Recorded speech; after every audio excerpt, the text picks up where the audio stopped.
We touched on it a little earlier, but Zac Gallen was ranked third by MLB Network on their list of the top 10 pitchers in Major League Baseball, which was a little surprising. I was taken back by it. Jesse, were you surprised by seeing ZG up that high? I was. I mean, we're kind of used to Zac Gallen flying under the radar a little bit, and if anything, people underselling how good of a starting pitcher he really is.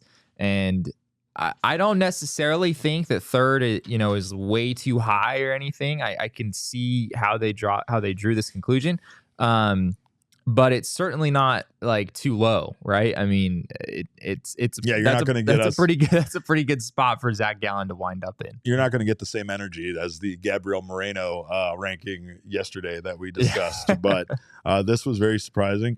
I have to, in taking a look at it, I have to wonder. Is this more of a reflection of what they feel like they're going to be in 2024? Is this a reflection of just the 2023 season? I don't really know, because there's a lot of misses here. And honestly, there's some people that probably deserve to be on this list that aren't. And again, Zac Gallen, we love Gallen. I don't know if Zac Gallen deserves to be up that high. I definitely don't think Justin Verlander deserves to be up that high. No. But that's what makes me wonder what makes this list. They say top 10 right now starting pitchers. The list goes, for you audio listeners, Garrett Cole, Corbin Burns, Zac Gallen at third, Justin Verlander at fourth, Blake Snell, Cy Young winner, at fifth, Zach Wheeler at sixth, Spencer Strider seventh, Logan Webb eighth, Max Fried ninth, and then Sonny Gray rounds thing off at 10th there. And again, there's some notable omissions. Justin Steele was very good last year. He is not on this list. There's a lot of guys. Kevin Gausman? Yeah, Kevin Gausman has to be on the list in my mind. I mean, Kevin Gausman, the last 3 seasons, 551 and 2/3 innings, which is up there with pretty much all of these guys. And he's been pretty darn good as a 1.32 ERA plus over these past 3 years. So I think Gausman has to be here somewhere. Verlander, I agree with you. What a tremendous career he has had. Absolutely.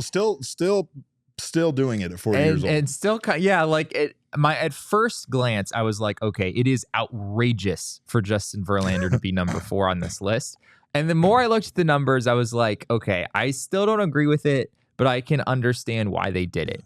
Over the past 3 years, Justin Verlander has a 170 ERA plus, which is way better than anyone else on this list. It basically makes him the best pitcher on this list. Yeah. But granted, Justin Verlander is now 40 years old, and his most recent season is not as good as 2 years ago, not as good as 3 years ago. There is a decline happening here, and he was still very good in 2023. He missed some starts, but he still had a low 3 ERA. But yeah, I cannot project Justin Verlander moving forward to be the 4th best starter in baseball, despite how incredibly well he has aged over the last few years. Zac Gallen is one of the youngest pitchers on this list, right? But there's still some other guys, Logan Webb, Spencer Strider, younger than Zac Gallen. But what's interesting is you talk about a 3-year average.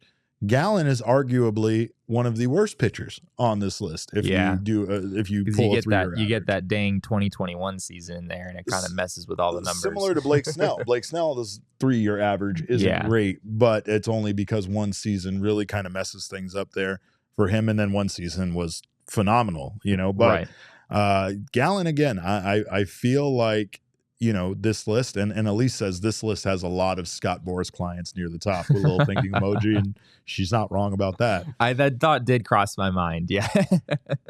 especially Blake Snell being as high as he is. Yeah. Blake Snell being 5th on this list. Look, I know he just rattled off like the best 23 start span in MLB history to end the 2023 season. There's a reason he went from being like mediocre mid-rotation Padres aging guy to the Cy Young winner. I mean, he was remarkably good down the stretch. But yeah, still just looking at the full body of work for Blake Snell over the last few years, as great as he was in 2023, like I would rather have Kevin Gausman at the top of my rotation than Blake Snell. Yeah. I know that Gausman's a couple years older, but he's been just way more consistent on a year-to-year basis. And from a volume standpoint, Gausman has thrown, 551 and 2/3 innings over the last 3 years compared to Snell being down in the low mid 400s. So Yeah, Snell should be lower. Gosman should be on the list, potentially near the top of the list in my view. Framber Valdez isn't on this list. Yeah, Would you put Framber? Framber Valdez is pretty good. Yeah. He wasn't quite as good in 2023, but he's 534 innings over the last 3 years with a 1.30 ERA plus. I mean, that's right up there with a lot of the guys on this list. He should probably be on here as well. I mean, Snakes on the Diamond says, I feel like the people who put that list together ignored Gallen's second half. You're not wrong about that, and maybe even didn't watch the playoffs that closely.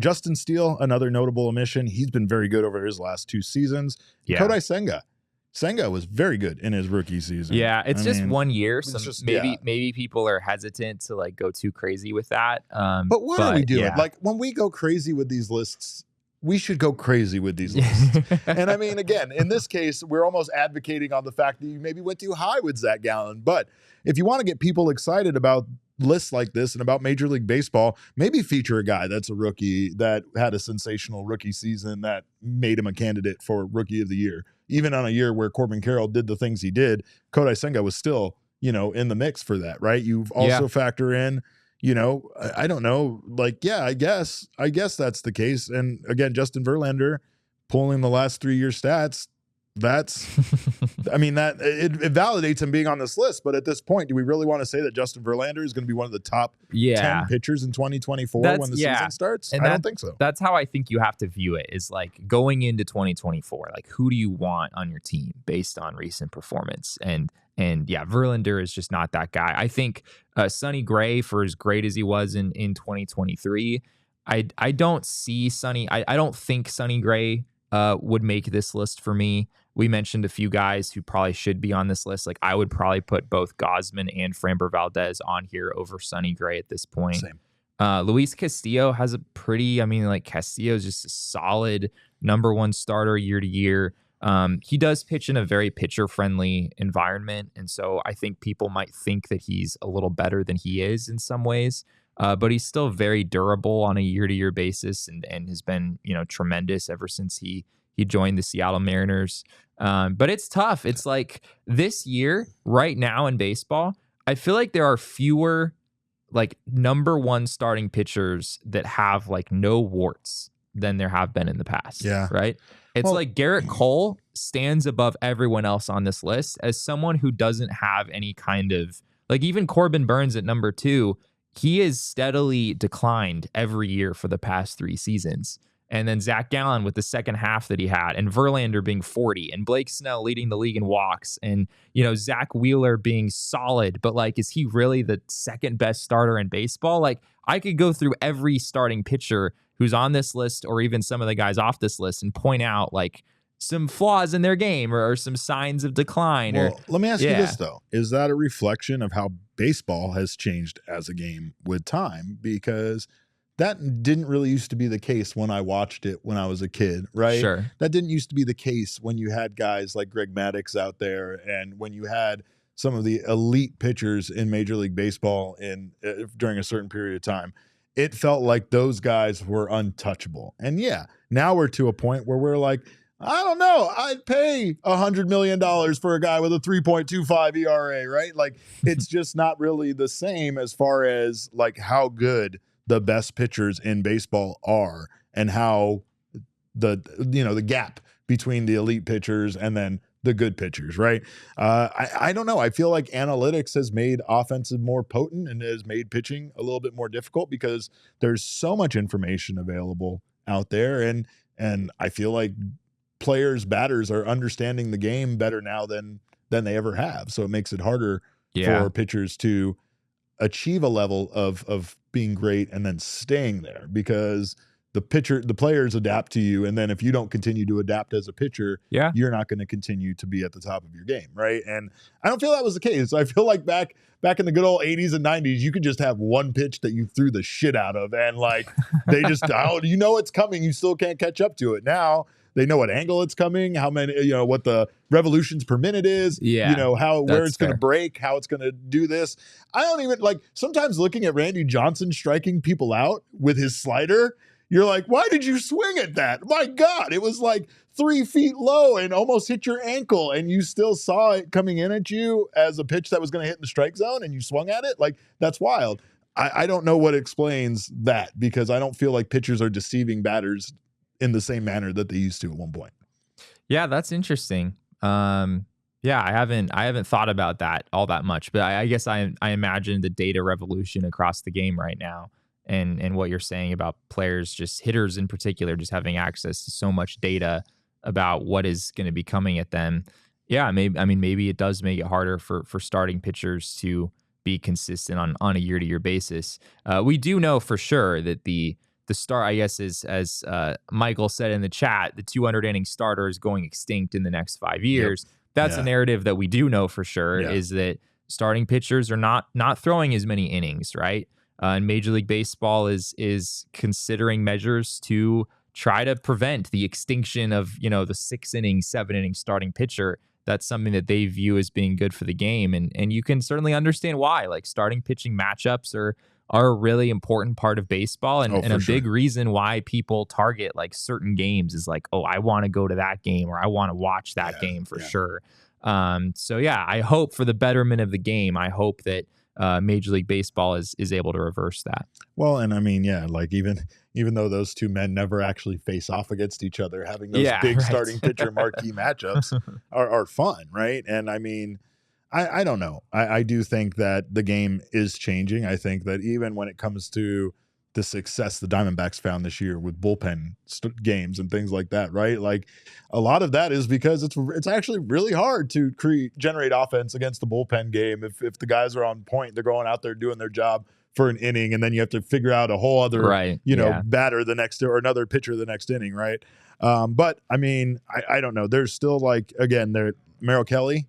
He was a guy that a big goal of his was to hit 200 innings.